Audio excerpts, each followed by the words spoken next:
Hello, you wonderful people, and welcome to another episode of Not to Comic Book.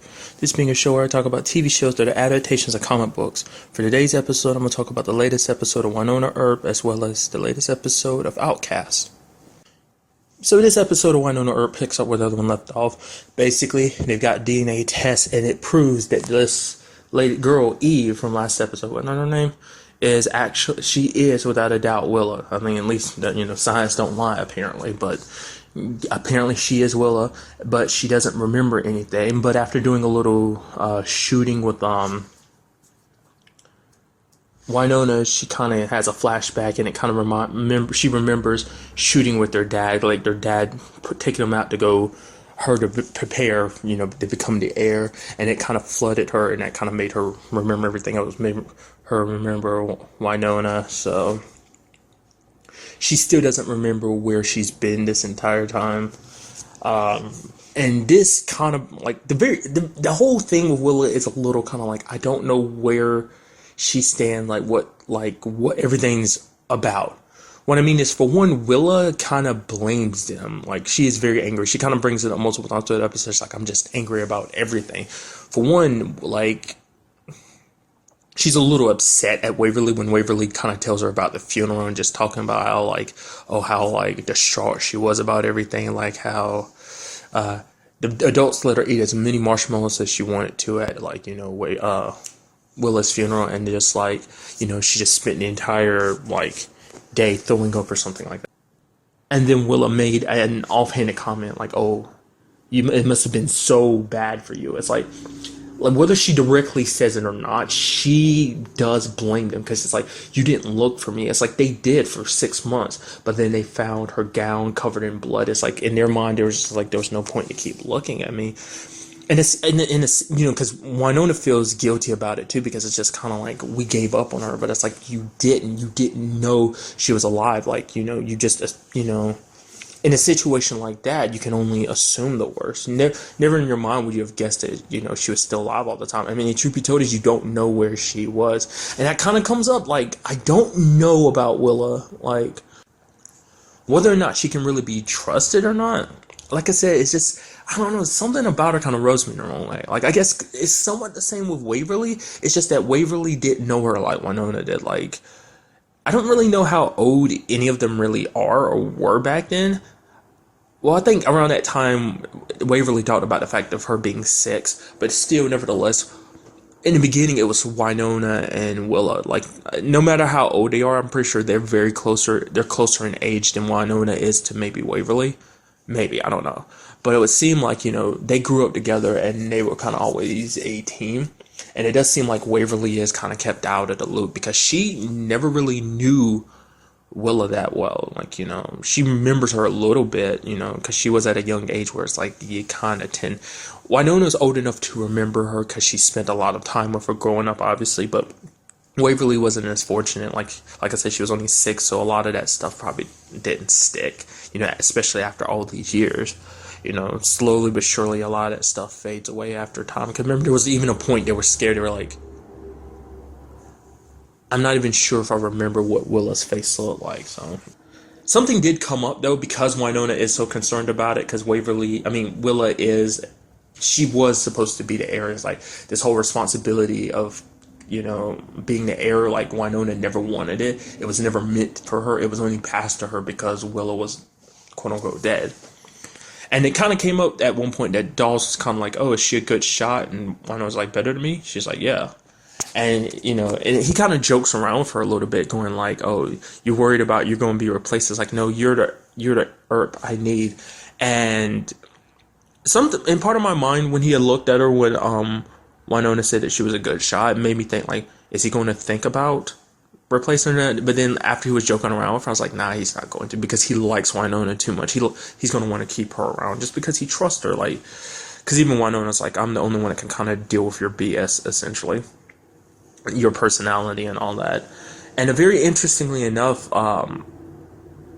because Dawes had some people from Black Badge, basically not necessarily Black Badge, but someone he knows does check, the comparison between their DNA, because he doesn't want Black Badge to know, because he's already kind of going out on a limb to protect Wynonna from Black Badge to keep her away from them. Um, Especially because in the position he is now, because he kind of brings up this episode, he still doesn't know who to trust because he doesn't know whether it's someone within the Black Badge organization that's, feeding info to Bobo, or, or maybe Bobo, like whether it's someone in there who's working with Bobo, or whether Bobo has snuck one of his men into Black Badge, whatever the case may be. So there's no way he's going to, like, tell them about there being a third Earp. And so that's that side of it, because it's like it did come across, like I said, it did cross my mind, like, oh, he's gonna like trade him in because Willa's better. But it's like, I don't know, like, she rose me the wrong way. Like, I'm happy she's back, she's reunited with her sisters, but it's like I don't trust her 100%, because there was that scene later on in the episode when basically Wynonna had a chance to kill Bobo, but Willa stopped him. Obviously, it's because he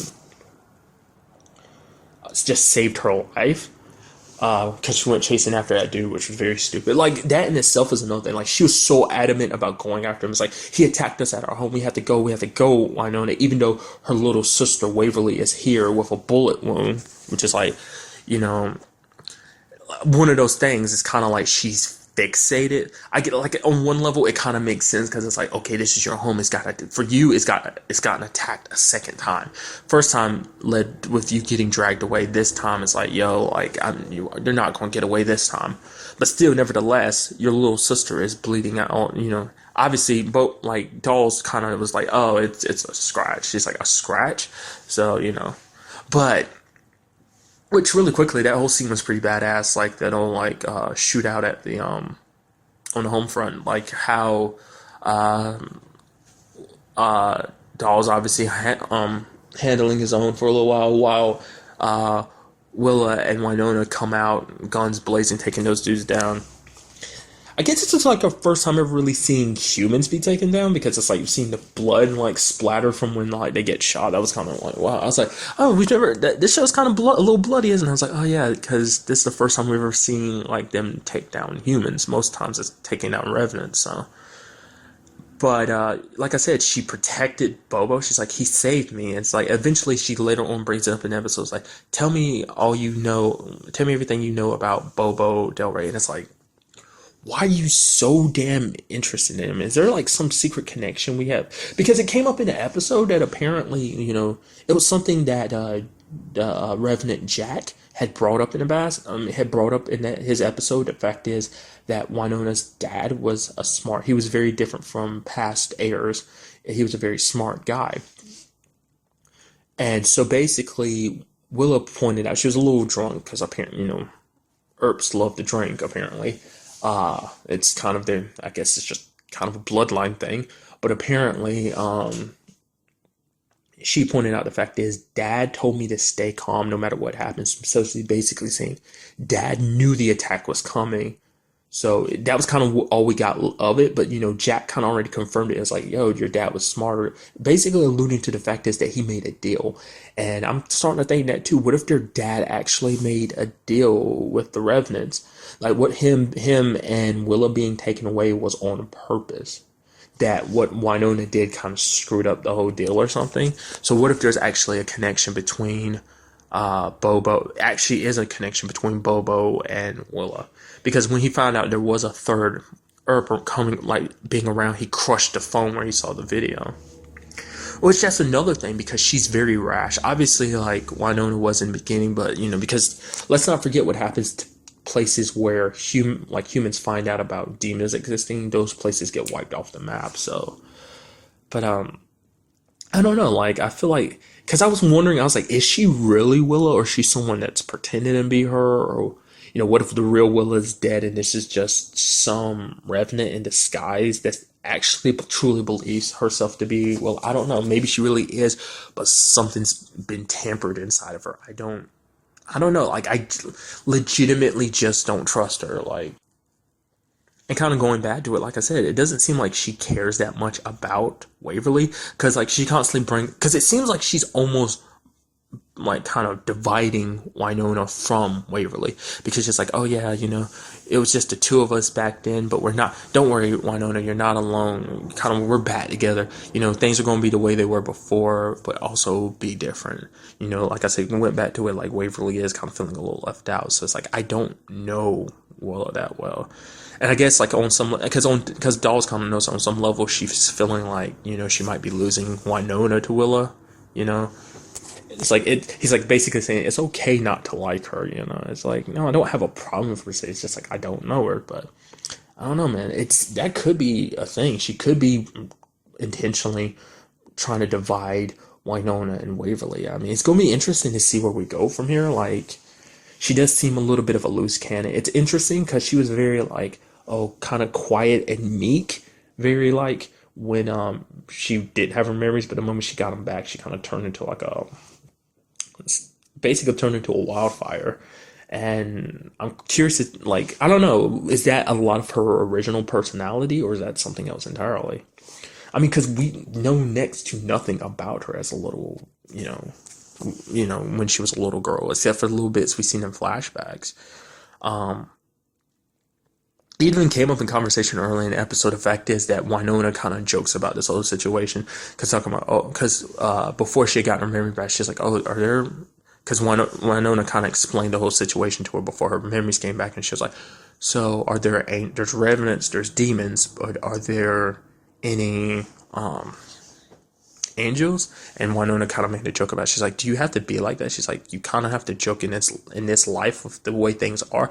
You either joke or you go a little crazy. I mean, considering Wynonna's past, she kind of has already, just because she didn't handle the whole demon thing well. I mean, it has basically ruined her life, because people are all around town kind of think of her as that nut job Earp, because of the fact is that she talked about the fact is, demons, and people just she's a nut job, she's crazy. So also in this episode, we had those twins who are apparent. They were like, Wynonna referred to them as vampires, because I wasn't 100% sure if they were really revenants. Apparently they are, the way Wynonna was able to take them down, but it's like I didn't know what they were. I was like, oh, are they kind of like Constance's children? There's something else, because with the purple eyes, but apparently that's just kind of like they have like a kind of vampiric ability where they can sway people, specifically men, because it doesn't seem like it does work on women, or maybe it's just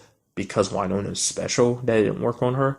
She's like, oh, I'm sorry, I'm not feeling you for a multitude of reasons, essentially.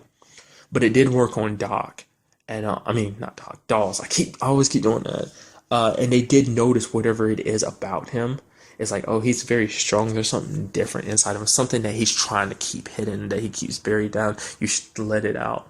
So easily getting swayed. And I did like when Wynonna put one of them down and the other one ran away. She ran over, she punched and then slapped the shit out of Dolls. She's like, get your shit together. Come on. So, I mean, I kind of figured they were vampires, but they were a little different. Like, for instance, they kind of had like very like acidic like tongues or whatever, because they were looking at dude's face and his face kind of got burned, but it was like they were very bloody and it seemed like they drank blood. So it's like, I guess they're vampires. I think I mentioned this like in the last one, but in the comic book, Bobo and his gang aren't demons, they're actually vampires. So I thought maybe that's what that's supposed to be. Maybe that's kind of a slight reference to the comic book. I am curious, like, really what their whole purpose was. I still didn't really understand what they were supposed to do. I guess it was like whatever deal Bobo and the judge have going on, basically that was, I don't know, him trying to keep the judge in line or whatever. Because apparently the judge is the one that actually sent all those people on the home front. They weren't after Willa or Wynonna, they were after Dolls specifically, because he was like, oh, I thought I was doing you a favor, Bobo, by taking out Dolls. But he's like, what can I do? Please don't kill me. He's like, throw me a party. And I don't know. Maybe next episode we'll kind of get a little bit of a taste of finding out like exactly what that's all about. Like, I don't know, like finding out that there's another Earp still alive. Like, why did he go out of his way to protect Willa? Like, it means, I don't know. Maybe there's something there. And also, without, not trying to shortchange him a little bit, we also got a little bit of Doc this episode, because apparently, the car broke down. a very auspicious place too. Literally about to leave the triangle and the car breaks down. Meets up with a mechanic who just kind of, questions him. At first, he's testing the guy to see if he can cross the boundary, because if he can't, obviously he's a revenant, but he can, so he's good. But this guy isn't no normal guy, because he ends up like kind of giving Doc, he kind of hints at stuff that Doc's kind of like, well, what the hell are you talking about? Like, he's like, oh, you've been away in the darkness for a while, and like, kind of referencing the fact of him being in a well.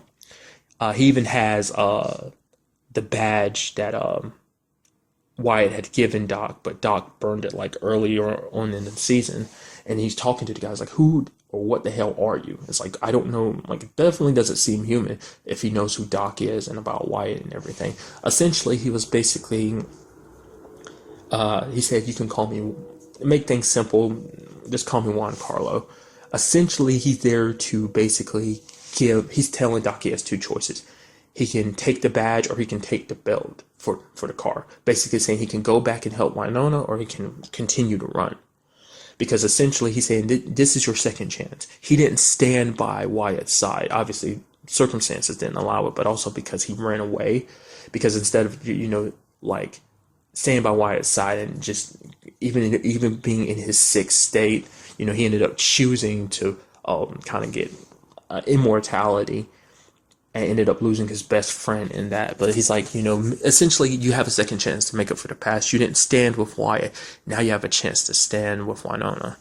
Because she's kind of the main reason why he's leaving, though, is because he has feelings for her, and he doesn't think she has those feelings in return. But it's obviously she does.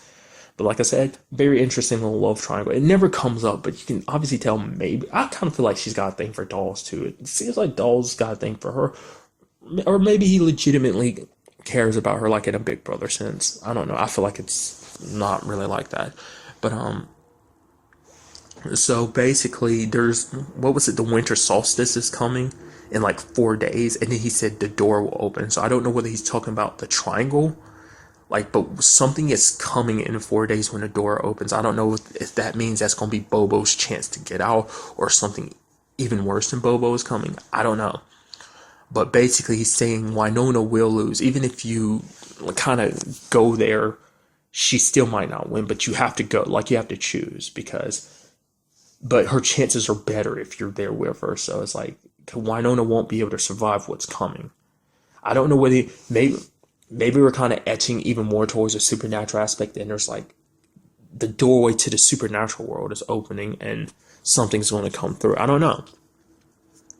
So at the end of the episode, we do see Doc, I did it again, kind of going past another triangle marker. So we can assume he is going back, but the car's still kind of breaking down. And then when he gets out of the car, he's whacked over the head and dragged away. It's like, we don't really get to see who took him. I don't know. I kind of want to assume it might be Dolls. I mean, not Dolls. God, such an idiot. That's what I get for recording these so early in the morning.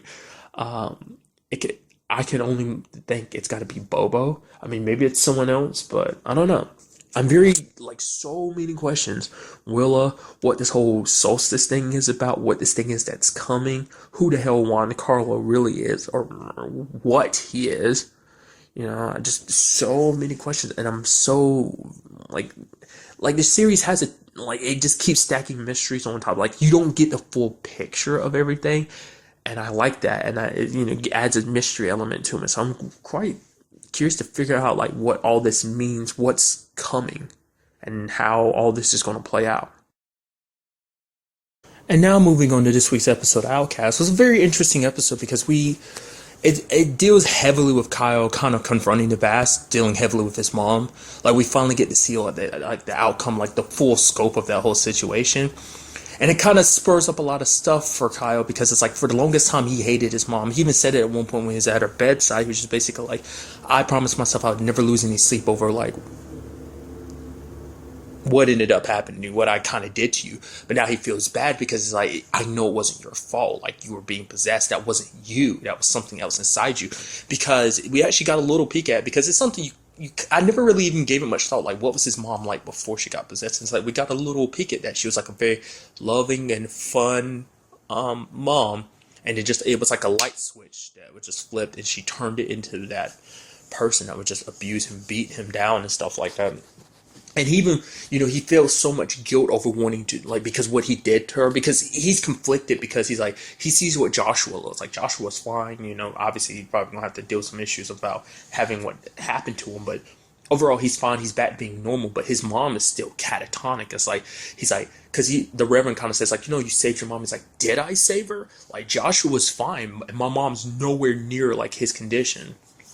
And the Reverend kind of brings up the concept of maybe when the demon was released from her, it took a part of her with her, like a little bit of her light, a little bit of what makes her her.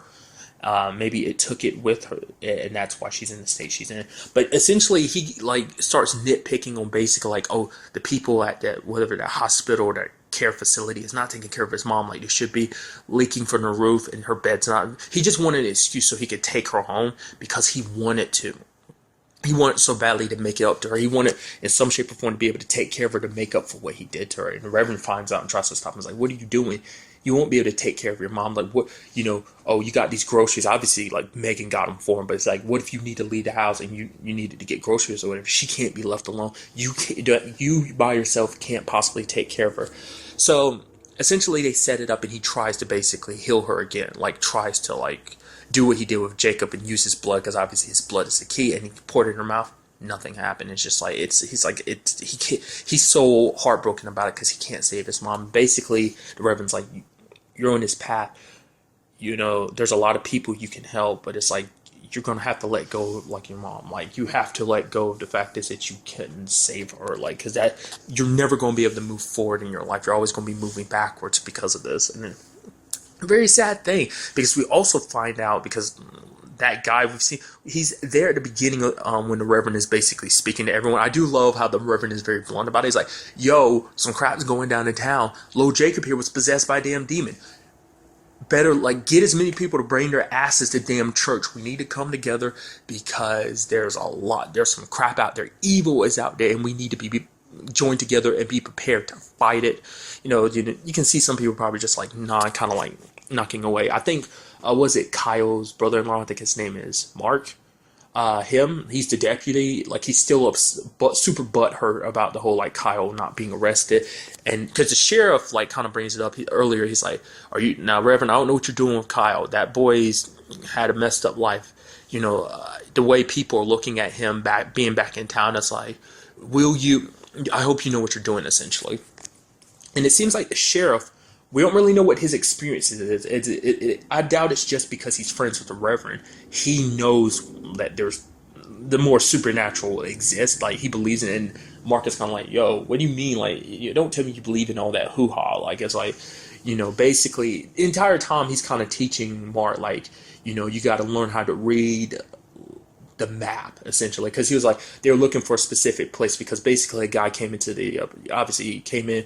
I love that they didn't show you what it was, just that it was a dripping blood everywhere. I was thinking like, oh, a pig's head or something. I was like, oh, someone cut off your pig's head and crucified it or something, like put it on a cross or something. But no, apparently someone just like gutted some animals and then nailed them to some trees. That was like, it looked like raccoons, and they found a trailer with all the blood, like, because someone's like calling at the walls, so it's like, don't know where that's going.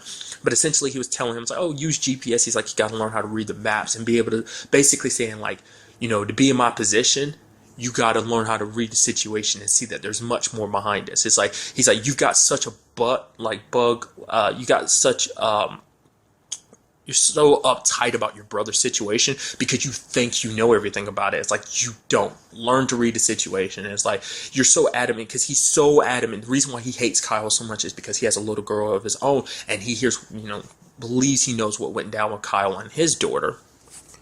Which, like I said, we still don't know 100%. Like, we know that his wife was possessed, but we still don't know how that whole situation turned into what it is now, with them being separated, even a restraining order against him. Because she didn't even, like, his ex-wife didn't even bring him up this episode. Like, even though, because Megan brought her daughter to, Kyle's daughter's name is Amber, brought her to, they went to Amber's birthday party. And it kind of came up in conversation. Amber, for a while, she still has her tantrums, kind of doesn't like her mom. You kind of got to the point she was like, oh, I'll ask, she's still asking why Kyle's not around. Like I said, maybe those tantrums are because she remembers what her mom tried to do to her. And it makes you wonder, like, why is it that she is still around her mom? Why she isn't like, no, mommy's bad. Mommy tried to do something to me. So it's like, maybe we're not getting the clear picture. And like I said, maybe in actuality, there is actually a level of they don't remember being possessed. I don't know. I kind of think otherwise. Maybe that is the case. I don't know. I know what I did. I was completely ignored. Going way back, I completely skipped over something. But the fact of the matter is, there's that guy. Like, I don't know who he is. Like, he's there when the Reverend's talking to all the people in church, and he ends up visiting Kyle's mom when she's brought back to that care facility. And he's like, it's so sad that your son will never know how hard you fought. Like, the entire time she was possessed, she was fighting so hard to regain control, and saying that too bad he'll never know that we've already won, we've already got him. So what we end up seeing is, because Kyle was passed, obviously circumstances he ended up being passed out, because basically the demon came out of his mom and strangled him. That was pretty intense. I was like, so I don't know whether to interpret that as it killed him and he got brought back, or what. Maybe the demon inside of him isn't just like a regular demon. Maybe it's a special demon. I don't know, because he's already special to begin with because of the whole blood thing. Like, we still don't know what it means for him to be the outcast. That demon that was inside of Joshua kind of brought that up last episode. So he is the outcast. So maybe that's also referencing that thing that's inside of him. I don't know. But I don't know. We saw it strangle him, but we didn't actually see it go inside of him. Because the next thing you know, Kyle wakes up and kind of sees his mom in the condition she kind of gets stuck in. But like, we saw it, like she was actually looking at him, when it was like strangling him, but she couldn't do anything. And it's really sad because, like, when that guy said what he said back in the present day, you see a tear rolling down his mom's face. It's just like, even in that state, she still wants to try and help and protect her little boy, but she can't.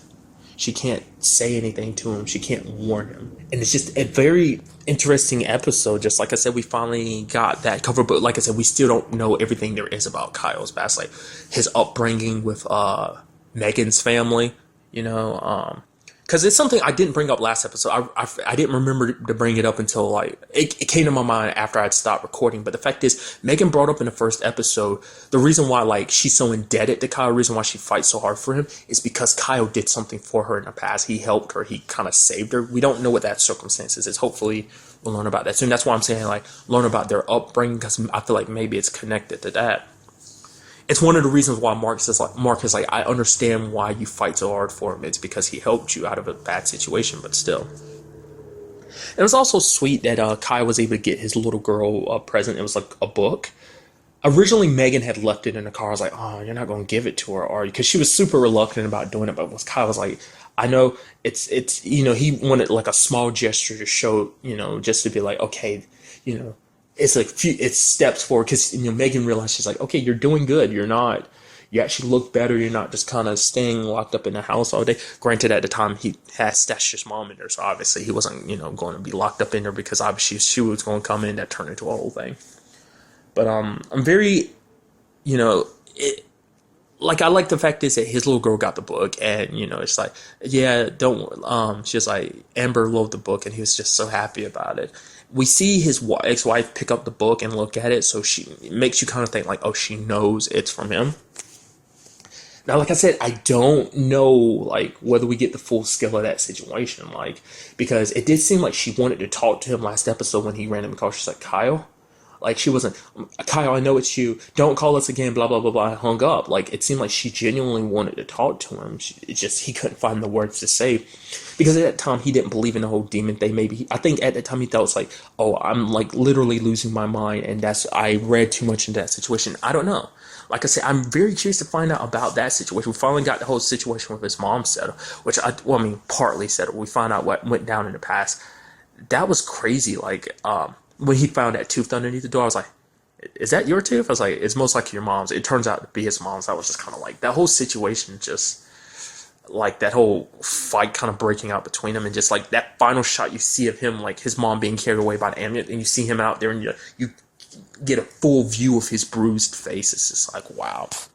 So I'm very interested I'm very invested in this series and interested to see where it goes from here. I mean, so many questions that I just can't wait to get answered. Like I said, currently my running theory about that whole demon thing, just kind of tacking this on it, and it's just like, I don't know. Maybe it's like because Kyle is special, they are trying to get. I mean, that does make you wonder. Like, is his mom special too? Is it just something? Is it not like a bloodline thing? Is it just something connected only to him? They did kind of really quickly. They did bring up the fact that there were other kids who had got possessed around town, right? So is it so? We've only seen Kyle deal with Joshua. I mean, it makes you wonder, like, of what level the possession will go. Like, will we see, like, widespread possession, or will it kind of always be kind of a one-off thing? I'm curious about how they do it. Like I said before, know nothing about the comic book. I've read tidbits about it. Like, I read enough to be like, oh, this is about a guy and demonic possession. That's as far as I read into it. Or read up on about it. But what I was getting to is, like, maybe they need him. Whatever his special power is, whatever makes him special, makes him the outcast. The demons need him for something and keep him one inside. Like I said, I don't know. Maybe it's not actually inside of him, but it's like that thing strangled him hard. It looked like he passed out. Maybe he just lost consciousness, or maybe it did kill him and he's just kind of a living corpse. I don't know. I'm very interested to see where that would go. Like, that's kind of my running theory right now, is maybe he's like a living corpse right now because of the demon possessing his body. Or maybe it didn't possess his body and it just knocked him out so that it could do whatever it needed to do. Take from him whatever it needed to take. I don't know. Because there was a situation where basically his mom, as well as Joshua, were on top of him trying to suck something out of him. I don't know whether, like I said, I don't know whether that's a thing they do to everyone. Because it did seem like it did that to Joshua's mom or the Reverend. It specifically did it to Kyle, and specifically Kyle's mom did it to him. So they must be trying to take something from within him. So, like I said, can't wait to see where this series goes. I'm really liking it so far. That kind of dark horror-esque, like, element to it is very nice. I kind of going into it, I kind of had a feeling. I was like, okay, it's not going to be scary horror. It's probably just going to be more that, like, maybe gory or just kind of make you unnerved type of horror. So that's really all I want to talk about in this episode. Till the next time we meet, be happy, be safe, live life to the fullest, and enjoy it. Good day and goodbye.